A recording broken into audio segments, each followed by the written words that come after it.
নিজের বাড়িতে গিয়ে সুখে থাকলে এই জগৎ সংসারে আমার মতো সুখী আর কেউ হবে না।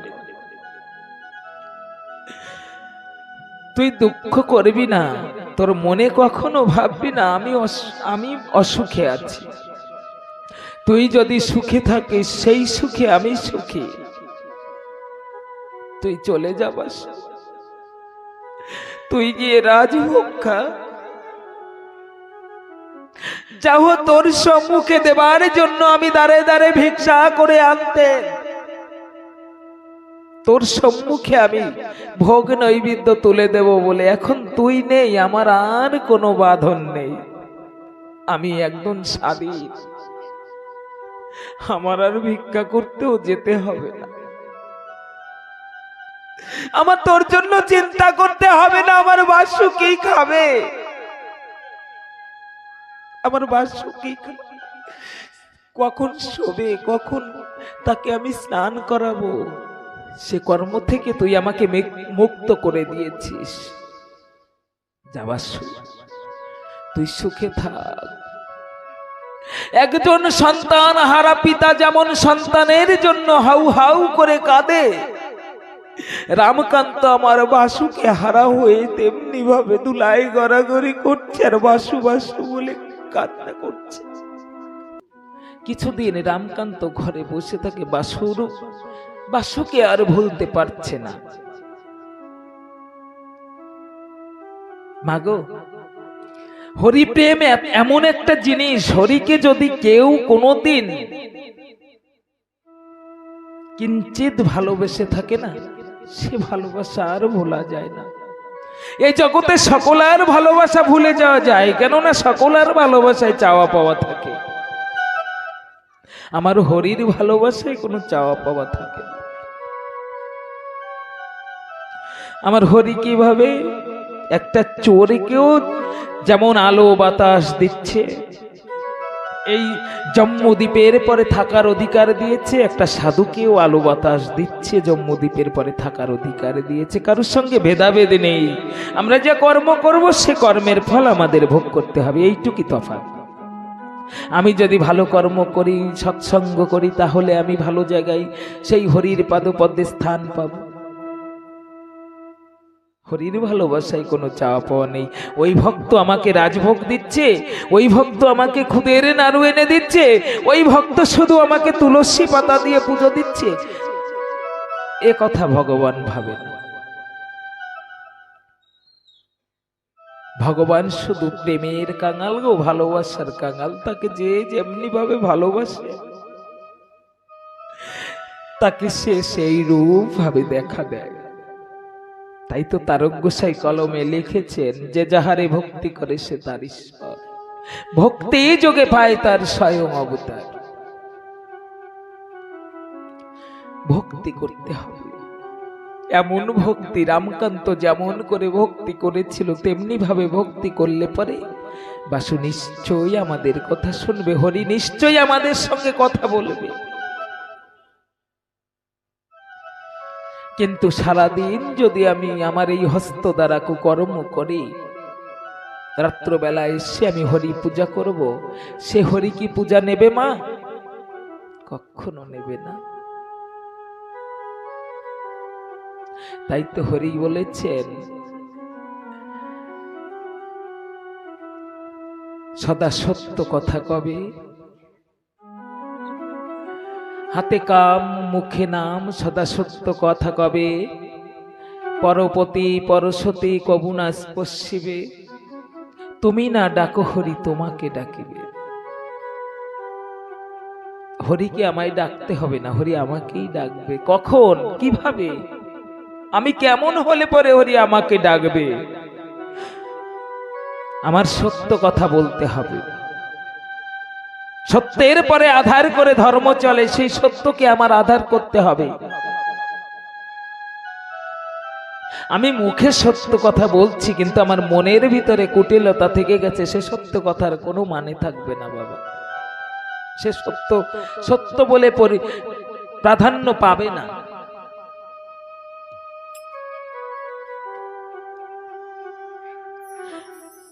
নিজ নারী ব্রহ্মচারী, আমি যাকে গৃহিণী ভাবে তাদের পিতামাতার কাছ থেকে দান গ্রহণ করে আমি সংসার করব বলে, গারস্থ ধর্ম পালন করব বলে যাকে আমি সহধর্মিণী হিসেবে আমার গৃহে আমি এনেছি, সেই সহধর্মিণী ছাড়া এই জগতে সকল নারী যেন আমার মা হয়।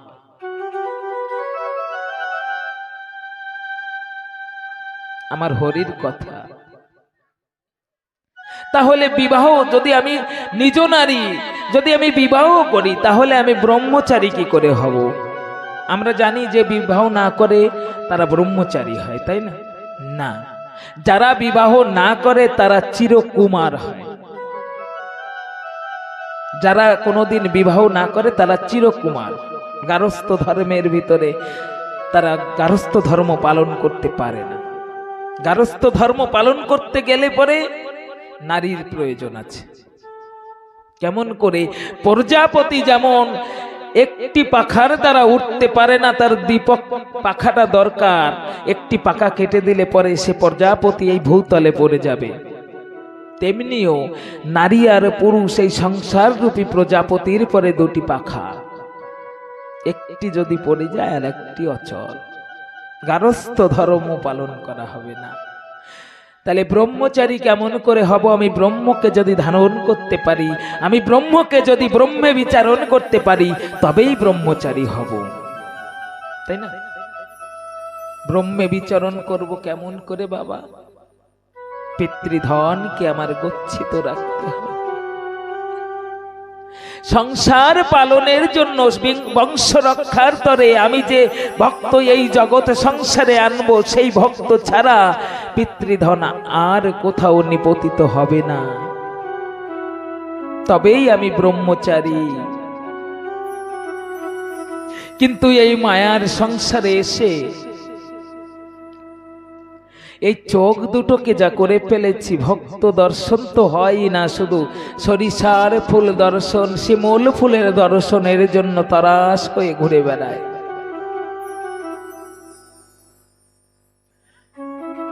এই ভালোবাসা, এই আমরা হরিকে ভালোবাসি, হরির একটা কথাও আমরা মানতে পারি না। আমরা বলি আমরা ভালোবাসি, আমরা মতুয়া। ও বলে আমি বৈষ্ণব। আমার গৌরাঙ্গ মহাপ্রভু বলেছে বৈষ্ণব হওয়া মুখের কথা নয়। তৃণোদ পিছনে চন তরুরে বা সহিষ্ণু না অমানি না মানদেন কীর্তনিয়া সদা হরি।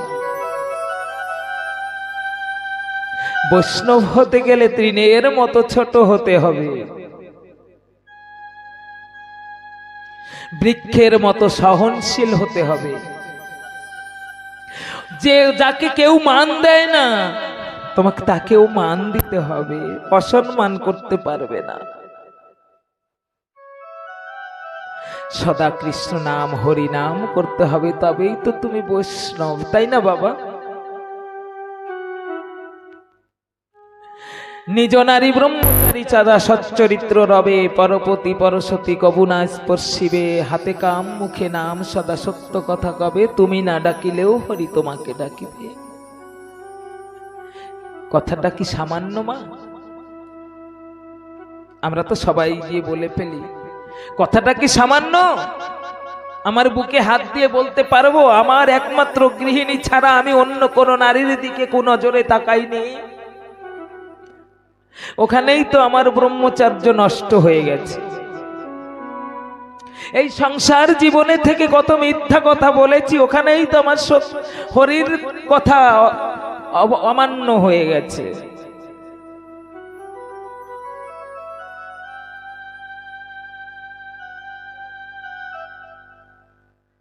কিন্তু আমার রামকান্ত কখনোই হরির কথা পদে পদে গ্রহণ করেছে, পদে পদে রক্ষা করেছে। হে হরি, যা করাও আমি তাই করি। তুমি যদি চলে যাও, তুমি যদি সুখে থাকো, তাহলে আমিও সুখে আছি, কিন্তু তোমাকে না দেখে যে আমি থাকতে পারছি। এই নয়ন দুটি যে আর কিছু দেখতে চায় না এই জগৎ সংসারে, শুধু তোমার ওই রূপ মাধুর্য ছাড়া। আমি সবকিছু আমি না দেখে চোখ বন্ধ করে থাকতে পারি, কিন্তু তোমাকে না দেখে আমি থাকতে পারছি না। কিন্তু আমি এখন কি করব? ওই ব্রাহ্মণগণের মন্দিরে তো আমাকে ঢুকতে দেবে না, আমি তো তোমাকে দেখতে পাবো না। তবে আমি যাব, ওই ব্রাহ্মণগণদের মন্দিরে গিয়ে দাঁড়াবো। যখন ব্রাহ্মণগণ তোমাকে পূজা দিতে যাবে, ওই দরজার ফাঁকা দিয়ে আমি তোমার রূপখানা একটু দর্শন করব।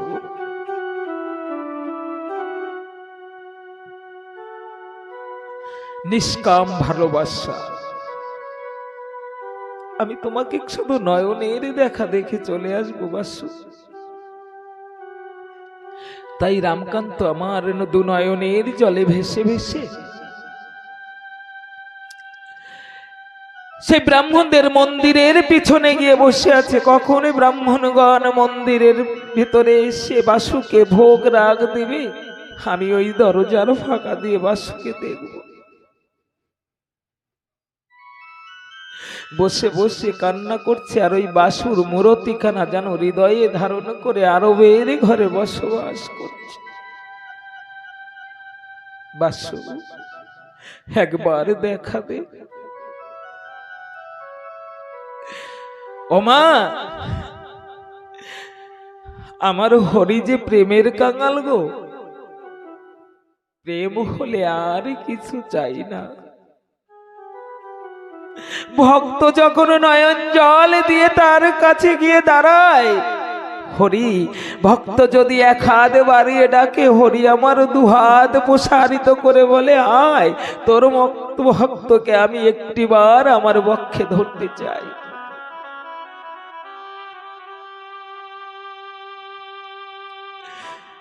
বাসু আমার রামকান্তের কান্না সহ্য করতে পারছে, তাই কি করেছে জানো? উত্তরাভিমুখে মন্দিরখানা দক্ষিণ মুখে আমার বাসুকে স্থাপন করেছে। দক্ষিণ দিকে মুখ করিয়ে উত্তরের পিছনে আমার রামকান্ত বসে বসে কান্না করছে।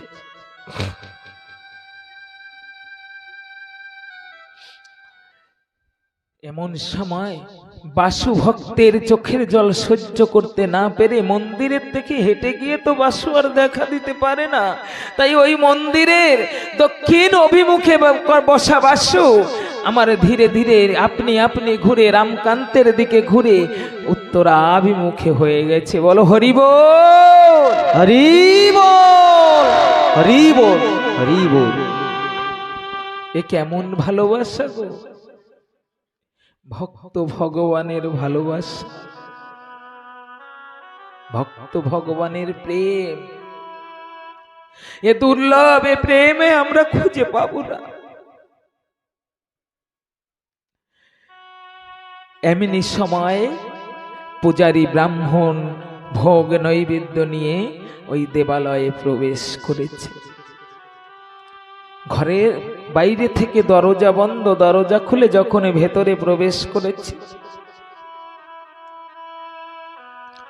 তখন দেখতে পায় বাসু যেন ওই দরজার দিকে পেছন করে আর মন্দিরের পেছন দিকে সম্মুখ করে বসে আছে। ব্রাহ্মণগণ বলছে, কি কে এসে বাসুকে এমনি ভাবে ঘুরিয়ে দিয়ে গেল? কার এত বড় আসপারদা? আরেকবার মনে মনে চিন্তান করছে যে কে বা ঘুরিয়ে দেবে। ঘরে বাহির থেকে তো দরজা বন্ধ ছিল, ভেতরে তো আসার মতো রাস্তা ছিল না, তবে কে ভেতরে প্রবেশ করলো? এমন অলৌকিক দৃশ্য দেখে ওই পণ্ডিত ব্রাহ্মণ পূজার কি দেবে দৌড়াতে দৌড়াতে সেই ব্রাহ্মণ মণ্ডলীর কাছে গিয়ে বলছে, ওগো ব্রাহ্মণগণ, বড় অনাচার হয়ে গেছে। ব্রাহ্মণগণ বলছে, কি হয়েছে? না, মন্দিরে গিয়েছিলাম ভোগ রাগ অর্পণ করতে, গিয়ে দেখি ওই মন্দিরে বাসুর মূর্তিখানা দরজার দিকে পেছন করে আছে আর পেছন দিকে মুখ করে বসে আছে। বলছে, কে ঘুরিয়ে দিয়েছে হয়তো। বলছে, না, এমনি হতে পারে না, তোমরা চলো গিয়ে দেখবে। মন্দিরের দরজা বন্ধ ছিল, কেউ ভেতরে প্রবেশ করার মতো দরজা ছিল না, তোমরা গিয়ে এসো দেখবে। এখন গিয়ে দেখে সত্য সত্য তো তাই, এখন কেউ গিয়ে বলছে হয়তো কিভাবে ঘুরে গেছে, আমাদের হয়তো কোনো ভুলে, তবে ঘুরিয়ে দিয়ে এসো আমরা সবাই মিলে। এখন একজন গিয়ে বাসুকে যেমনি আবার দক্ষিণ মুখ করে দিয়েছে, বাসু পুনরায় আপনা আপনি যেমন ঘুরে যাচ্ছে। যেমনি ভাবে একটি চুম্বক একটি লৌহকে আকর্ষণ করে, তেমনি ভাবে যেন রামকান্ত চুম্বক আমার বাসুলৌহকে আকর্ষণ করে তেমনি ভাবে ঘুরিয়ে দিচ্ছে। বাসু আর ওই দক্ষিণ অভিমুখে থাকছে। এবারে ব্রাহ্মণগণ সবাই মিলে চেষ্টা করছে, বাসু আর ঘুরছে না। কিছু কিছু চতুর ব্রাহ্মণগণ বলছে, দেখো তো মন্দিরের পেছনে হয়তো কিছু আছে, মন্দিরের পেছনে গিয়ে দেখো। এখন মন্দিরের পেছনে গিয়ে দেখে রামকান্ত মন্দিরের পেছনে বসে বসে কান্না করছে। এখন তো ব্রাহ্মণগণ ক্রোধিত হয়ে রামকান্তকে প্রহার করছে আর বলছে, আরে তোর বুজরুকি এখানে এসে আরম্ভ করেছিস, তোর জন্য বারংবার বাসু আমাকে দিকে পেছন করে তোর দিকে মুখ করে বসে থাকছে, আমরা কিছুতেই ঘোরাতে পারছি না। ওরা রাগ হয়ে রামকান্তকে কথাগুলো বলছে, কিন্তু রামকান্ত মনে মনে চিন্তা করছে, হাই ও বাসু, বাসুরে তুই আমাকে এত ভালোবাসিস, আমি পেছনে এসেছি বলে তুই আমার দিকে মুখ করে বসেছিস, তুই আমাকে এত ভালোবাসিস, তুই আমাকে যতটা ভালোবাসিস আমি তো তোকে তার কিঞ্চিত ভালোবাসা দিতে পারিনি বাসু। ব্রাহ্মণগণ প্রহার করছে আর রামকান্ত যেন আনন্দিত হয়ে দু চোখের জলে ভাসে যাচ্ছে।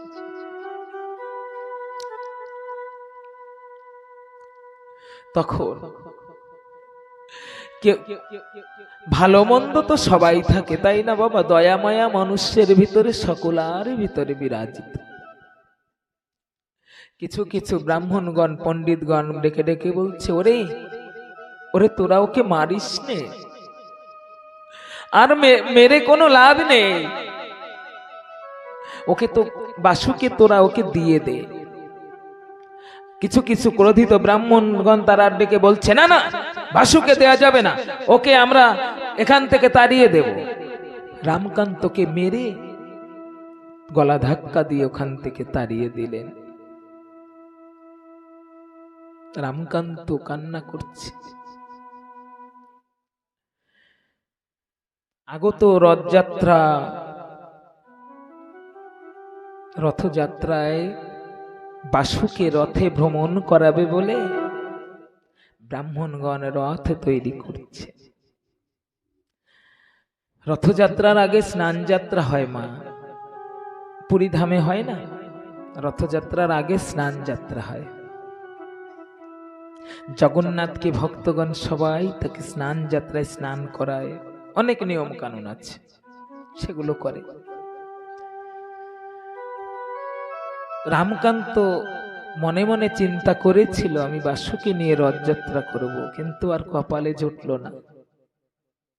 বাসুকে তো নিয়ে গেল কাছ থেকে ছাড়িয়ে, কি করে রথযাত্রা করবে গো? এখন ব্রাহ্মণগণ কি করছে, বাসুকে নিয়ে স্নান যাত্রায় ওই পুষ্করণীতে নিয়ে গেছে স্নান করাবে বলে। যখন ব্রাহ্মণগণ বাসুকে ধ্বনি দিয়ে ওই পুষ্করণীতে নেমেছে বাসুকে স্নান করাবে বলে, বাসুর অলৌকিকে বাসু যেন লাফ দিয়ে ওই জলের ভিতরে ডুবকি দিয়েছেন।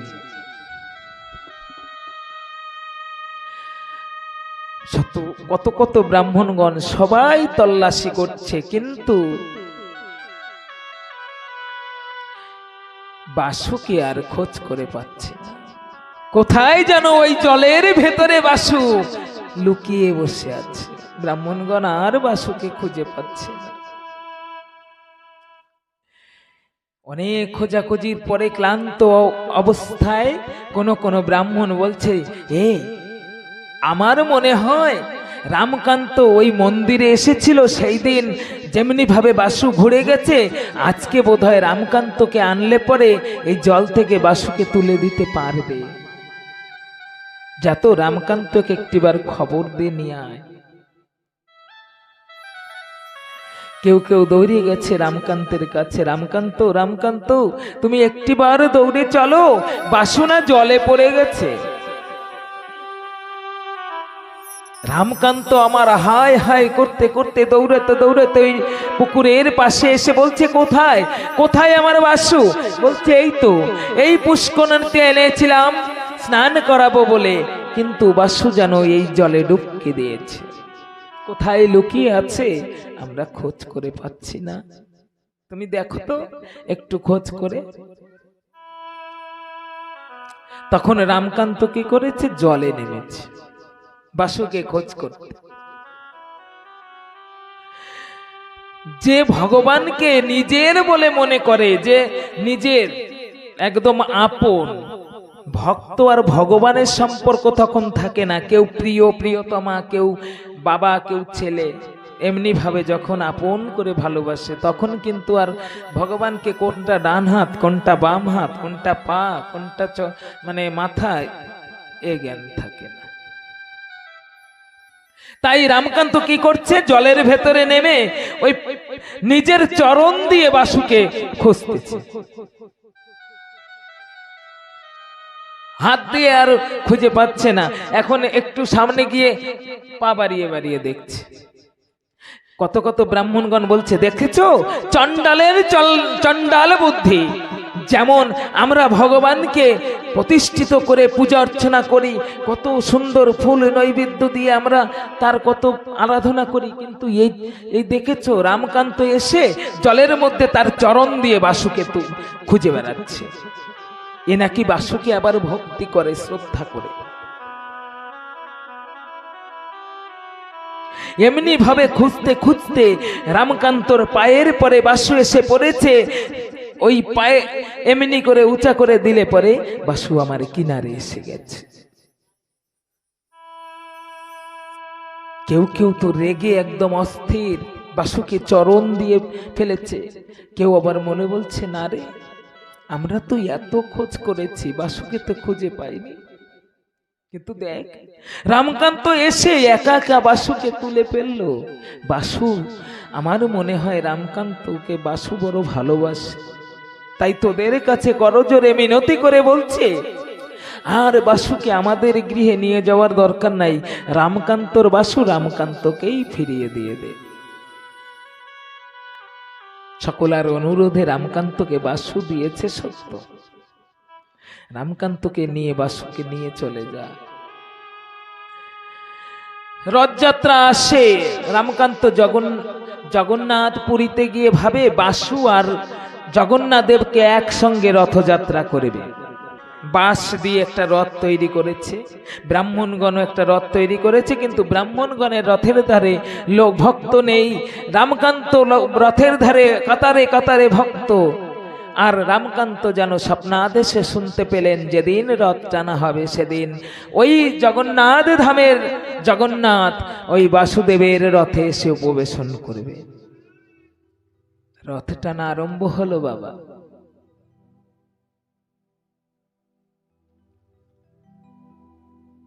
এই রথ টানা আরম্ভ হলে পরে সবাই দেখছে একা বাসু এই রথের পরে বসে আছে,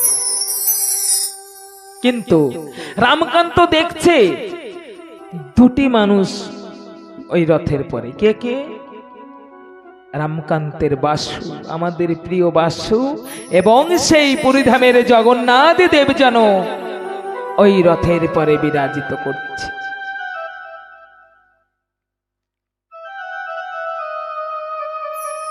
ওই রথযাত্রা দেখতে কাতারে কাতারে ভক্তগণ এসেছে।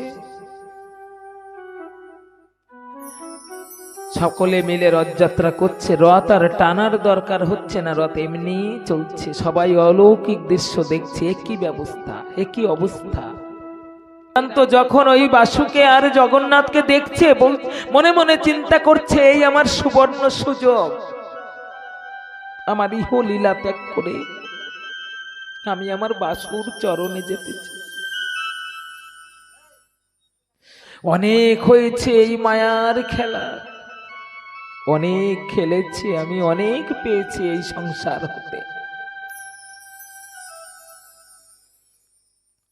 তাই কি করলেন, রথ চলছে, রামকান্ত কিছু দূরে গিয়ে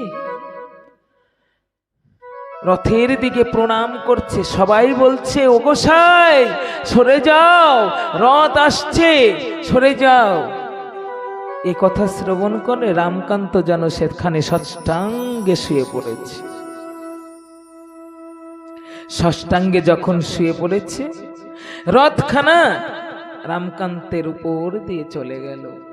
সবাই দেখতে পেল সূর্য সম একটি জ্যোতি যেন ওই রথের ভিতরে বাসু বিরাজমান, সেই বাসুর ভিতরে বিলীন হয়ে গেল। বলো রামকান্ত প্রেমানন্দে একবার হরি হরি হরি বল, হরি বল, হরি বল। এদিকে বর দিয়েছিলেন আমার যশমন্ত বৈরাগী, তোমার ঘরে জগতের ঈশ্বর আসবে, এই পতিত জাতিকে উদ্ধার করবে, আমাদের অধিকার দিবে। সেদিন আগত। ওমা, হরিচাঁদ ঠাকুর কি বারে জন্মগ্রহণ করেছিল আমরা জানি মা? কজন জানি আমরা? কি বারে মা? হরিচাঁদ ঠাকুর কি বারে জন্মগ্রহণ করেছিল?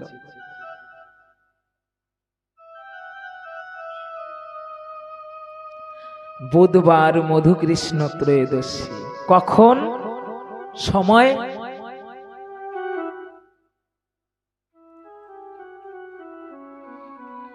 ব্রহ্ম মুহূর্ত। ব্রহ্ম মুহূর্ত 3টার পরে যে ব্রহ্ম মুহূর্ত হয়, সেই ব্রহ্ম মুহূর্তে জগৎ আলো করে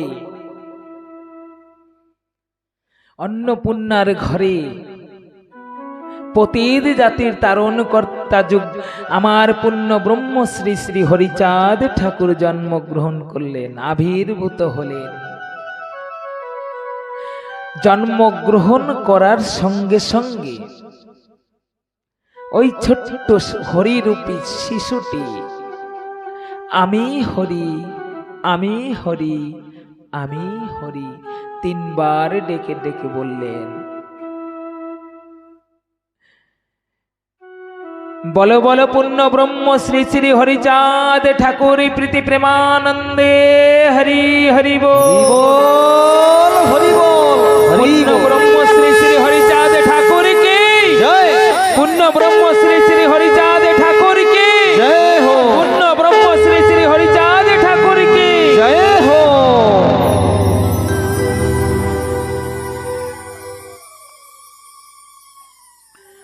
জগৎ আলো করে পতিতের উদ্ধার কর্তা। শুধু কি পতিতের উদ্ধার কর্তা না, পতিত মানে কি? পতিত মানে পড়ে থাকা, তাই না? পতিত মানে পড়ে থাকা, পিছিয়ে পড়া মানুষ। শুধু কি চণ্ডাল কুলে পিছিয়ে পড়া মানুষ ছিল না, অন্যান্য বর্ণেও ছিল। সবাইকে সমভাবে আচণ্ডালে হরিনামে মাতোয়ারা করেছিলেন আমার হরিচাঁদ। নারী পুরুষ, আবাল বৃদ্ধা বনিতা, আবাল বৃদ্ধা বনিতা সবাই এই হরিনামের প্লাবনে ভেসে আমরা আজ এখানে পৌঁছেছি, তাই না বাবা?